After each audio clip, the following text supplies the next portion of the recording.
Bienvenidos al Autómata Podcast. Yo soy Héctor Mata y este es el episodio 16. Apoya al podcast desde $1 al mes en patreon.com/Autómata Podcast y disfruta contenido extra. Y visita www.automatapodcast.mx para más artículos y audios. Lo que se puede medir acaba siendo administrado, incluso cuando es inútil medirlo y administrarlo, y aun cuando daña el propósito de la organización hacerlo. B. F. Ridgway.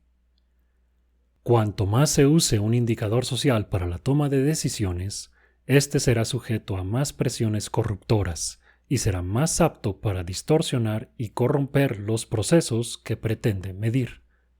Donald Campbell. ¿Cómo se mide qué tan productivo es un científico?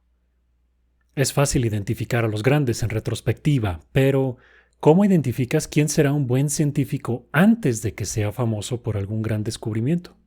¿Con qué criterio sí se hubiera contratado al joven Einstein en una universidad en vez de una oficina de patentes? Ya es un cliché la imagen del niño genio que desde primaria arma robots con sus propias manos, aunque en algunos casos sea acertada. Richard Feynman sí aprendió cálculo y muchas cosas más por sí mismo antes de los 15 años. John von Neumann también lo logró a los 8. Y Michio Kaku sí construyó un acelerador de partículas en su cochera cuando estaba en la secundaria y dejó sin luz a toda la cuadra cuando lo encendió. Sin embargo, por cada prodigio así, hay muchos otros genios que difícilmente terminan la escuela o cualquier otra cosa. He tratado de cerca a la física y química, otro poco a la computación, y aunque la mayoría de la gente destacada ciertamente es inteligente, parece ser que los más excepcionales poseen una combinación de inteligencia y otras cualidades de personalidad más que de capacidad. En el largo plazo, la formalidad, constancia y disciplina le ganan al talento, como quiera uno definirlo. También hay que recordar que los casos anteriores y muchos más son de gente que hizo el trabajo. Es decir, Feynman realmente sí estudió muchos libros de cálculo, reprodujo las demostraciones e hizo los ejercicios, aunque por su cuenta y a corta edad. Von Neumann aprovechó al máximo un pequeño ejército de tutores privados que cultivaron la facilidad que tenía para tantas cosas. Las variables relevantes en estos y tantos casos más parecen ser la obsesión y la curiosidad tanto como la inteligencia. Por supuesto que no toda la gente aguanta tanta práctica, y las mismas horas de entrenamiento no dan los mismos resultados en todos. Es ahí donde entra lo que pudiéramos llamar talento o aptitud natural. Me desviaría mucho del tema que quiero hablar ahora si sigo por esta tangente, pero mucho de lo que la gente llama talento o genio es el resultado de miles de horas de trabajo oculto. Como lo explicó Thomas Edison, el genio es 1% inspiración y 99% perspiración. En algunos casos, la visión romantizada de la vida del científico sí se cumple. Cuando eres uno de los grandes que mencioné antes, o su equivalente en otras áreas, probablemente sí te puedes dedicar a tomar café y escribir en tu pizarrón personal todo el día, o atender las creaciones de tu laboratorio, o pensar sobre el universo mientras sales a caminar por tu campus arbolado en el Inter entre un seminario y una entrevista.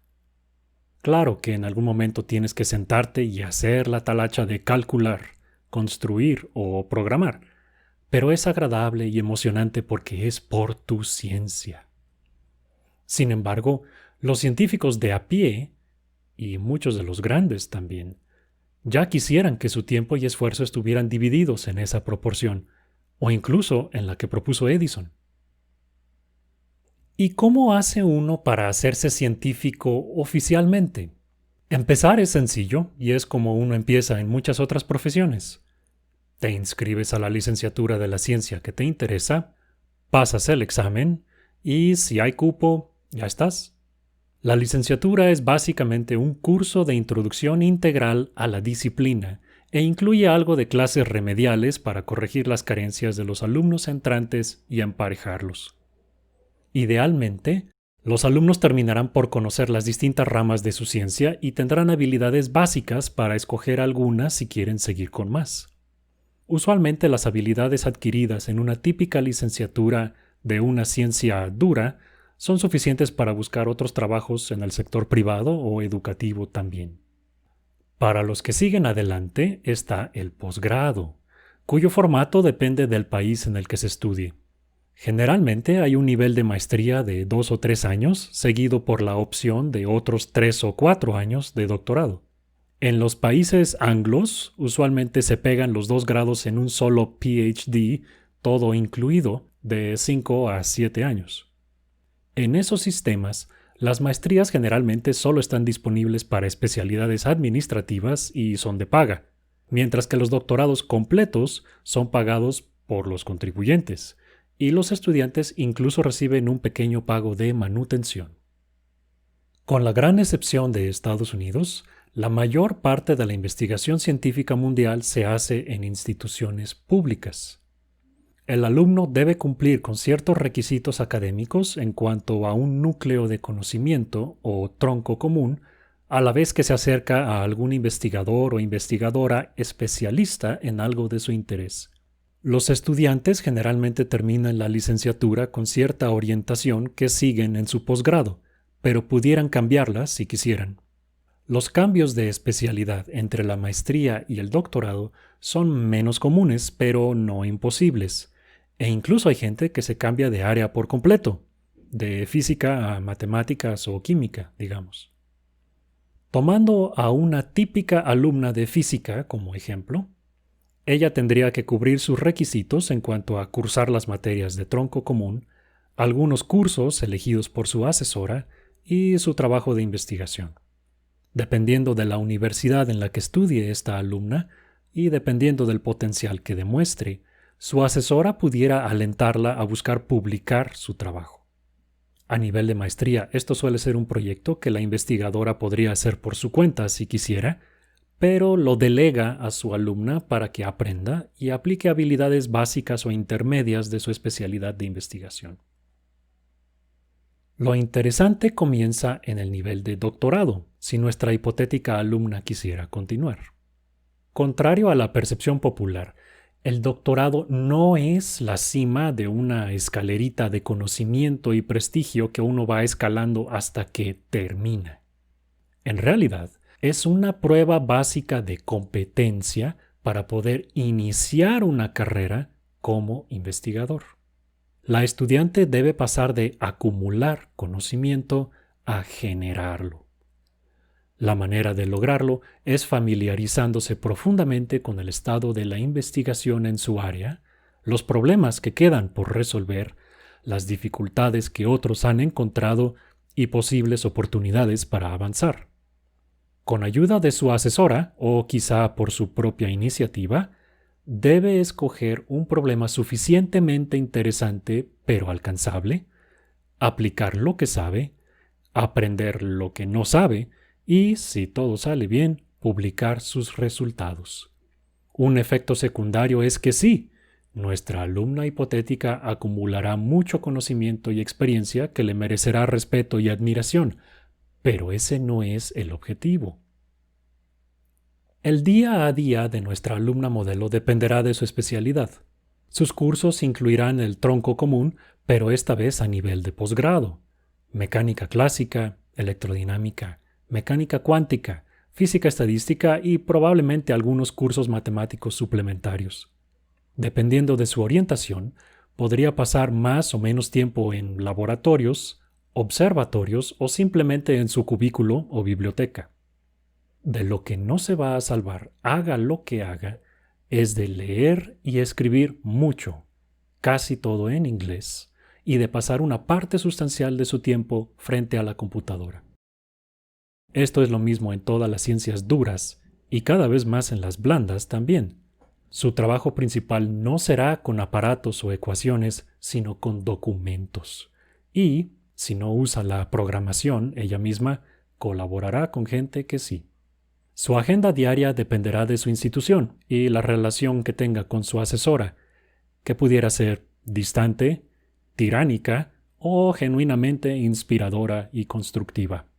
Lo más estresante y angustiante probablemente no serán sus exámenes o incluso su trabajo de tesis, sino los seminarios en los que pasará al frente a explicar su trabajo ante otros estudiantes y profesores ansiosos de presumir cuánto saben.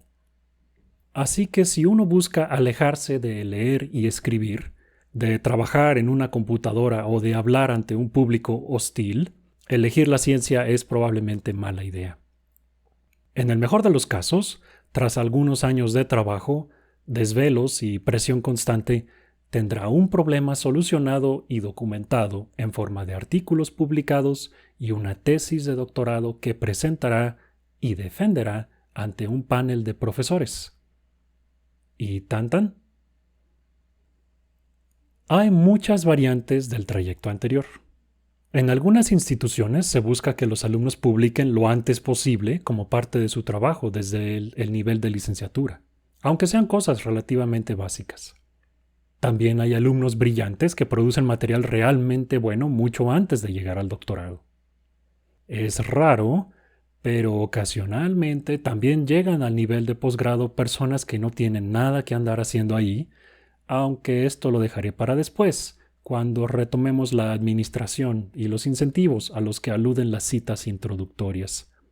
Por lo pronto, basta decir que la ruta estándar básica a la ciencia es licenciatura, maestría, doctorado.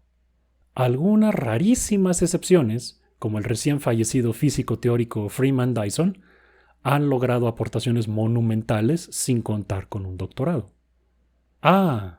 Pero para el resto de los mortales están los postdoctorados. Hace unos 50 años hubiera sido suficiente la ruta básica anterior.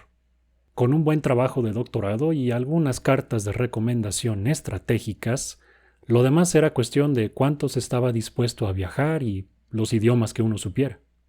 Hoy en día la parte de viajar es prácticamente obligatoria, pero, en parte por buenas y por malas razones, se ha adoptado la figura del postdoc como una especie de limbo entre el fin del doctorado y la contratación en algún centro de investigación. En los casos más benignos, el postdoc sirve efectivamente como una extensión del doctorado, pero con otro asesor y en otra universidad. Este segundo asesor arma un proyecto de investigación en el que incluye a uno o más postdocs como asociados, usualmente por un periodo de 1 o 2 años. Se le dice postdoc tanto a la estancia como a la persona que la hace. En los casos exitosos, el postdoc logra producir suficiente trabajo impresionante para ser contratado en alguna institución académica cuando termine. Son muy pocos los casos en los que esto sucede. Usualmente se requieren 2, 3 o más estancias de postdoctorado para encontrar una oportunidad de trabajo estable como investigador. En cada ocasión, la joven investigadora tiene que despedirse, empacar, posiblemente aprender otro idioma y volver a empezar en otro lado sin más continuidad que la de su investigación. Como la vida es complicada y no se detiene, algunas personas forman relaciones y familias mientras están en esta etapa de inestabilidad, o incluso las tenían desde sus días de doctorado. Para muchos es demasiada la incertidumbre y abandonan la ciencia definitivamente, incluso si están por su cuenta. Todavía tendrán muchas opciones, pero se encontrarán con una década de desventaja en cuanto al mundo no académico se refiere. Solo algunos pocos llegarán a ser contratados como investigadores. Generalmente no pueden darse el lujo de escoger dónde. Un estudio de 2014 encontró que en Reino Unido, 30 de cada 100 doctores en ciencias básicas buscan postdoctorados y solo 4 logra una contratación como investigador. Cada vez son más comunes los contratos temporales con renovaciones constantes en vez de puestos definitivos. La mayoría de las instituciones ha creado un sistema de castas académicas que abarcan profesores asistentes, asociados, adjuntos, titulares o con el famoso tenure en Estados Unidos, una especie de inmunidad académica cada vez más difícil de obtener. En la práctica, todos investigan y enseñan, pero la letra chiquita de sus contratos permite despedir a unos fácilmente y a otros no, o asignarles responsabilidades administrativas distintas. A diferencia del caso romantizado, o incluso de la perspiración que mencionaba Edison, la mayoría de los investigadores dedican el grueso de su tiempo a la tramitología. Los documentos con los que más trabajan no son los artículos científicos, sino informes, reportes, solicitudes, justificaciones, evaluaciones de sus alumnos y de ellos, y, por supuesto, pilas virtuales de correo electrónico. Si además son coordinadores de su departamento o posgrado, estas responsabilidades administrativas se duplican. Entre todo esto, deben encontrar tiempo para seguir con su investigación y atender a sus alumnos, tanto de clases grupales como discípulos de posgrado. Al modelo de medir la productividad de un científico por medio de sus publicaciones y cuánto éstas son citadas se le conoce como publish or perish, publica o muere. Cuando el mundo era suficientemente pequeño para que los investigadores y alumnos de un área de investigación se conocieran entre todos, la publicación en revistas científicas se usaba exclusivamente para una cosa: comunicar resultados a los colegas. Aunque la revisión anónima de los artículos como control de calidad apareció desde el siglo XVIII, en el mundo científico moderno no se adoptó hasta después de la Segunda Guerra Mundial.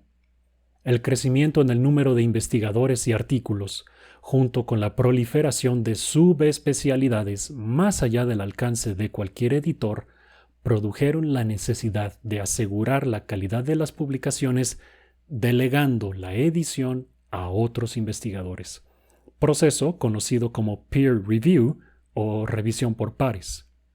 Una tangente más que no voy a explorar aquí es la eficacia de la revisión por pares. Basta por ahora decir que es útil pero imperfecta. Lo que definitivamente sí lograron las medidas de aseguramiento de calidad de la investigación científica fue generar cuantiosas métricas. No es fácil cuantificar el prestigio de un científico, pero sus publicaciones sí. No se puede medir la influencia de un artículo, pero cuántas veces es citado por otros artículos, sí. La excelencia pedagógica de un profesor es algo que cualquiera puede reconocer al instante cuando la ve. Pero si tienes que ponerle un número entero, lo que acabas midiendo es cuántos alumnos ha titulado. La captura de información editorial en formato digital ha hecho de estas mediciones un ejercicio de cómputo trivial, tan trivial que hasta puede hacerlo gente que no sabe nada de ciencia ni le interesa. Es algo tan trivial que no requiere más que una conexión a Internet y una hoja de cálculo. Es algo tan trivial que hasta lo puede hacer un administrador. Por supuesto que administrar es necesario. Uno tiene que saber cómo va, a dónde y con qué costo.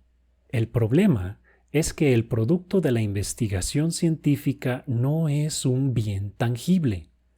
Es fundamentalmente conocimiento. Puedes tomar los insumos y resultados del conocimiento, meterlos a una caja y enviarlos por paquetería, pero al conocimiento mismo no. Aunque se puede transmitir, esto no se hace poniéndolo en una botella que alguien pueda tomar y ya. Más bien, esto se logra a través de comportamientos que la gente ejecuta, como enseñar, pensar, leer o experimentar. Las actividades que generan conocimiento pueden dejar rastros físicos en forma de artículos, libros, dispositivos, títulos o destacados premios, pero es un error equiparar las dos cosas, tal como es un error equiparar las huellas de un animal con el animal. Y entonces llegamos al fin a las métricas y los incentivos corruptores.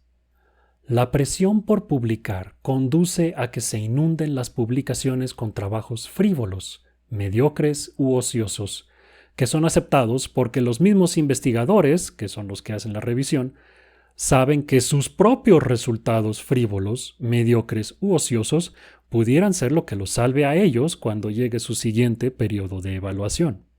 A pesar de que casi toda la investigación se hace con dinero público, y de que el trabajo de revisión y edición lo hacen gratis los propios científicos, las revistas cobran fortunas por dar alojamiento a estos trabajos y efectivamente esconderlos del público que pagó por ellos.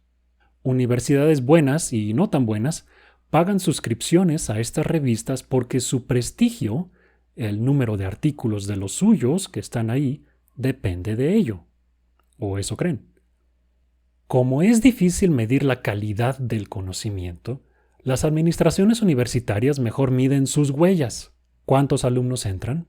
¿Cuántos se titulan? ¿Cuántos artículos se producen? Cada que sea necesario. Si algún político amenaza con un recorte de presupuesto, por ejemplo, cualquiera de esas cantidades se puede aumentar a conveniencia. Admites a más personas, reduce los estándares para titularlas, las mandas a publicar lo que puedan y ¡pum! Tienes un posgrado de calidad. Los investigadores mismos tienen poca opción más que cooperar. Algo tienen que escribir en sus informes, y más cuando su sueldo o empleo mismo dependen de ello. La obsesión por elevar las métricas ha creado gente ultra preparada sin oportunidad de ejercer lo que sabe, porque simplemente no alcanzan los empleos académicos para desquitar su década de estudio técnico ininterrumpido. El mercado de investigadores estrella está tan saturado que los pocos que encuentran trabajo están felices de hacerlo por malos sueldos y contratos abusivos. También se ha propiciado la producción de alumnos de relleno con credenciales auténticas, pero de pocas habilidades reales, porque pues a alguien había que admitir al posgrado para elevar los números y, una vez adentro, pues ni modo de no titularlos. Todos los involucrados saben que así funciona el sistema y todos lo quisieran cambiar. Pero el costo de hacerlo es demasiado grande. De por sí tienen poco tiempo para su investigación y sus alumnos como para ponerse a hacer política, palabra sucia entre científicos. Algunos cuantos todavía usan el sistema como si, tomándole la palabra y haciendo lo mejor por publicar solo resultados importantes y evaluando a sus pares con rigor. Poco a poco han surgido algunas medidas para mitigar los efectos de los incentivos perversos, como la prepublicación de artículos en versiones no oficiales o iniciativas de Open Science en las que se le apuesta al libre acceso y transparencia. Algunos cuantos incluso han optado por salirse del sistema por completo, como el físico teórico Garrett Lissy, quien prefirió establecer compañías privadas para autofinanciar su investigación. En vez de arreglar el sistema, se han creado otros sistemas paralelos, que pudieran o no superar algún día al tradicional. A estas alturas es demasiado pronto para saber qué va a prevalecer e incluso no descartaría una coexistencia incómoda permanente entre los sistemas. Hace algunos años, el economista Bryan Caplan escribió The Case Against Education, el caso en contra de la educación, donde argumenta que el sistema de educación superior es un caso particular de señalización, no de preparación para la vida profesional. Entre otras cosas interesantes, según Kaplan, los posgrados no sirven para formar, sino para filtrar. Seleccionan a las personas que pueden aguantar años de trámites inútiles que se interponen a sus pasiones más preciadas. Ese es el valor del título de posgrado, dice Kaplan, y no el conocimiento que se acumuló o generó. Su argumento es más sofisticado que esto y no alcanzo a explicarlo todo aquí, pero de todos modos estoy en desacuerdo. Sí, ciertamente los investigadores modernos aguantan mucho en cuanto a tramitocracia, pero también saben un montón de cosas que resuelven problemas del mundo real. Creo que Kaplan comete el mismo error que los administradores, que es confundir los efectos y métricas que deja la producción del conocimiento con el conocimiento en sí y, a un paso más, con los productos del conocimiento. A pesar de todo, en general la ciencia sigue, por ahora, gracias a la inteligencia, curiosidad y obsesión de quienes realmente la practican. No es fácil de arreglar, pero seguramente lo pueden hacer si pueden hacer aceleradores de partículas en su cochera.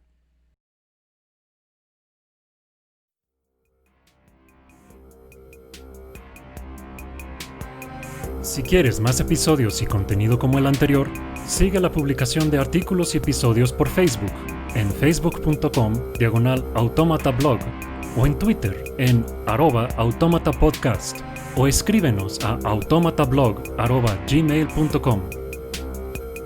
El podcast es posible gracias a tu apoyo. Si te agradó lo que escuchaste, puedes donar al podcast visitando la página de apoyo en superautomata.blogspot.com o puedes hacer un donativo mensual visitando patreon.com/automatapodcast.